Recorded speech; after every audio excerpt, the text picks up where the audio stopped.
பதவியேற்பு நிகழ்ச்சிக்கு பின்னர் சத்தியமூர்த்தி பவனில் தொண்டர்களிடையே பேசிய இளங்கோவன் அதிமுக அரசை கடுமையாக சாடினார்.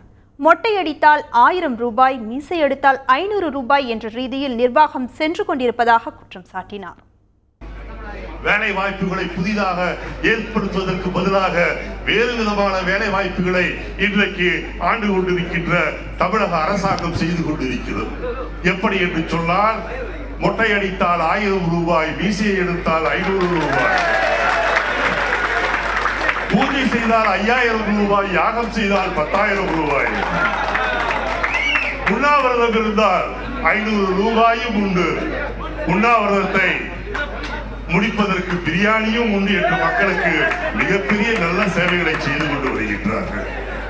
ஆகவே அருமை தோழர்களே, என்னை பொறுத்தவரையில் உங்களுடைய நம்பிக்கையை நான் பொய்யாக்க மாட்டேன்.